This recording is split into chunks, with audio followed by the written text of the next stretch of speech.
Muito bom dia, bem-vindos a mais um Momento com a Palavra. Hoje vamos continuar esta nova secção que Pedro começou na sua carta. Estamos a falar de 1 de Pedro. E nós estamos numa secção em que Pedro nos chamou a nós fazermos uma guerra contra as nossas paixões, ou seja, contra as nossas inclinações, os nossos impulsos que ferem o amor a Deus e ferem o amor às pessoas que estão à nossa volta. Ontem foi apenas a introdução, agora vamos entrar em esferas concretas da nossa vida. Vamos falar da esfera da sociedade, a esfera do trabalho, a esfera do relacionamento do casamento e da família. Então Pedro vai especificar cada uma destas áreas sobre como nós devemos lutar contra as nossas inclinações, os nossos impulsos que tanta destruição, tanto mal tantas vezes fazem. E a carta de Pedro é uma constante chamada à santidade. Nós vemos isso desde lá de trás, em que Pedro chama-nos a nós sermos santos, ecoando o texto lá do Antigo Testamento, em que nos chama a sermos santos como Deus é santo. E isto como uma sequência da nossa regeneração, ou seja, como uma consequência de nós termos sido totalmente transformados na essência do nosso ser, termos sido feitos uma nova pessoa, com novos desejos, novas vontades, novas afeições. E isto está muito ligado à questão da esperança. Eu dei o título a esta série Fortalecendo a Esperança, algo assim, não me recordo agora exatamente, mas é em torno da esperança que a própria santidade está ligada. A santidade está ligada à esperança. Porquê? Porque o chão firme que nos dá garantias de uma esperança que não podemos encontrar em absolutamente mais nenhum, e que nos permite então fazer este movimento que é esta esperança, esperar o melhor da parte de Deus, o melhor de promessas que vêm de Deus, que não podem ser nos tiradas por absolutamente nada, porque aquilo que Deus fala, Deus cumpre e tem o seu cumprimento na pessoa de Jesus, que já deu a sua vida por nós. Então, a base da nossa esperança é inabalável, é o próprio Deus, é a Trindade. E toda a ação da Trindade, e foi assim que nós começámos esta carta de Pedro, esta ação da Trindade que vem em nossa direção, que o Pai nos elege, o Filho morre por nós, o Espírito aplica os benefícios da morte de Cristo a nós. Então, o chão firme da nossa esperança é Deus. É isso que nos permite fazer este movimento da nossa alma e encarar a realidade à nossa volta, tanto as circunstâncias, quanto o futuro e até o próprio passado. Este movimento. Então, por isso, sendo o chão firme o próprio Deus, nós só vamos ter esperança estando em Deus. E nós só vamos ter um relacionamento aberto, uma comunhão prazerosa. Nós só vamos ter este caminho aberto com o Pai, em que Jesus está à mesa, senta connosco, lembrando do texto de Apocalipse, em que Jesus diz que está à porta e bate, e que Ele quer entrar e cear, ter uma refeição connosco, ou seja, ter comunhão, ter intimidade connosco. Isso só vai acontecer se nós estivermos nele. E isto é santidade. É nós estarmos separados de tudo o que é oposto a Deus, às suas virtudes, à sua beleza, à sua glória. Tudo o que é estar fora disso é nós nos separarmos desse lugar e estarmos firmados em Deus. E estando firmados em Deus temos esperança. Portanto, buscar santidade, buscar uma vida de amor a Deus, uma vida de amor ao próximo, tem tudo a ver com esperança, porque saindo desse lugar é sair do chão firme que nos dá esperança. Por isso é que às vezes nós podemos encontrar mesmo cristãos, pessoas que afirmam Cristo, pessoas que já foram regeneradas e que estão afastadas deste chão firme e vivem sem esperança. Então vamos começar a afunilar várias esferas concretas da nossa vida. Hoje veremos apenas uma. Veremos como devemos nos relacionar com as instituições humanas. Então, 1 de Pedro, capítulo 2, versículos 13 até 17. Diz assim: por causa do Senhor estejam sujeitos a toda a instituição humana. Esta é a frase que dá corpo a tudo mais. Por causa do Senhor estejam sujeitos a toda a instituição humana. E aqui nós temos logo a motivação para esta sujeição, para esta submissão, esta obediência às autoridades humanas. Qual é? Por causa do Senhor. Então nós submetemos-nos às autoridades humanas por causa do Senhor. E lembremos-nos, Pedro está a falar num contexto em absolutamente nada democrático. Ele está a falar num contexto em que Nero Dos piores imperadores que Roma teve. Nero era imperador. Ok? E ele está a dizer, por causa do Senhor, é por causa do Senhor somente. Sujeitem-se, estejam sujeitos a toda instituição humana. E depois ele vai especificar, quer seja o rei como soberano, quer seja as autoridades. Quer seja o Estado, quer seja o governo, quer seja a polícia, quer seja qualquer instituição humana. Um professor, qualquer autoridade humana deve merecer a nossa sujeição. Ok? E ele vai continuar. E aqui ele não está a colocar exceções. Nós sabemos por outros textos bíblicos que existem exceções. Enquanto não ferir a obediência a Deus, que é a nossa maior autoridade, se não ferir em nada aquilo que Deus pede de nós, então nós devemos nos sujeitar. Agora, se ferir, aí a conversa é outra. Então, 14. Quer seja as autoridades como enviadas por Ele, tanto para o castigo dos malfeitores, como para o louvor dos que praticam o bem. Então, as autoridades, Paulo vai falar num outro texto, foram instituídas por Deus. Okay? Ninguém chega à autoridade, ninguém chega ao lugar de autoridade sem que Deus o tenha colocado lá. E isto é tão verdade quanto às nossas autoridades, quanto é, por exemplo, para Daniel, com Nabucodonosor. Okay? Lá no Antigo Testamento.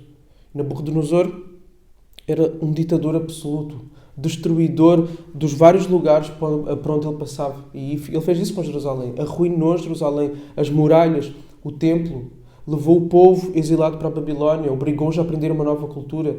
Os que ficaram em Jerusalém foram os mais pobres, aqueles que não conseguiam fazer praticamente nada da vida.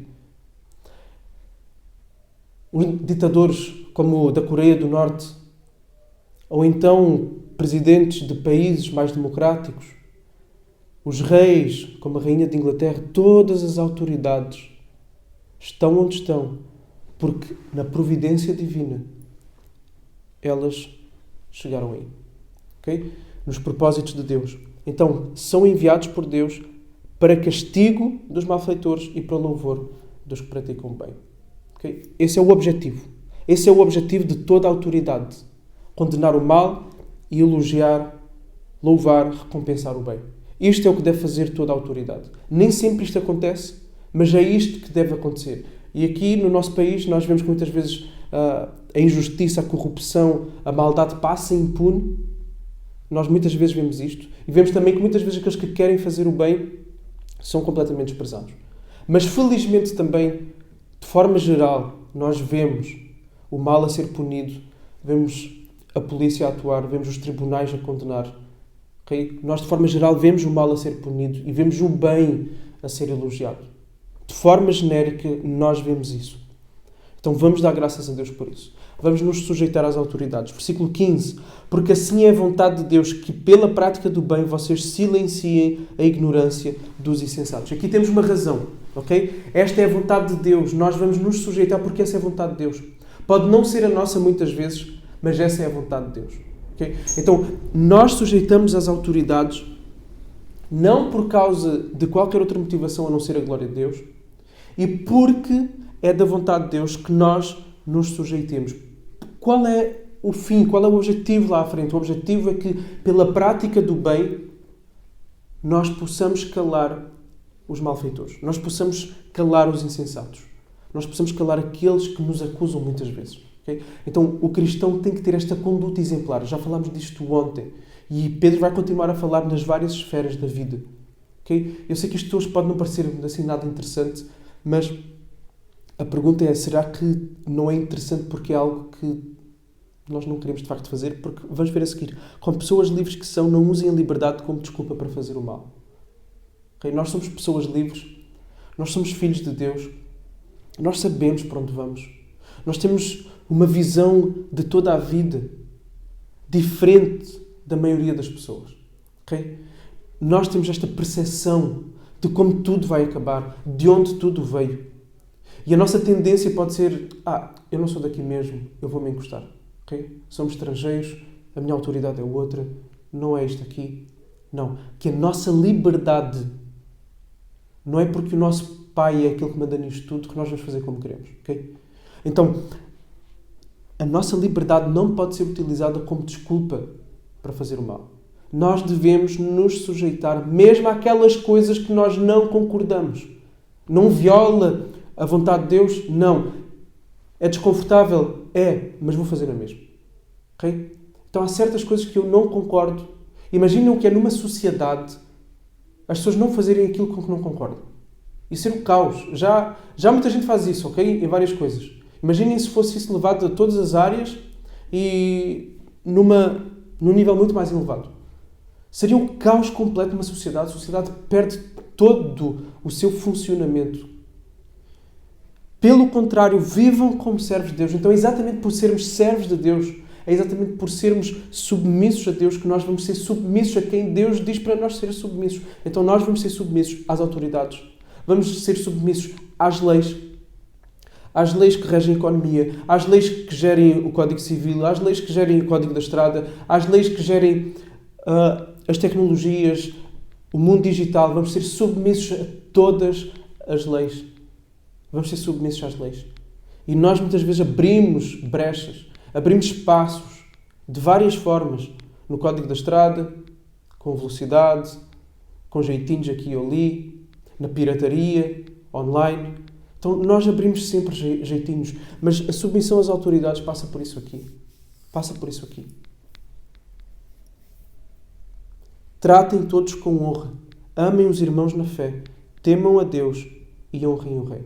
Devemos tratar a todos. E aqui está colocado um pacote genérico que serve para termos uma perspectiva daquilo que vimos até agora.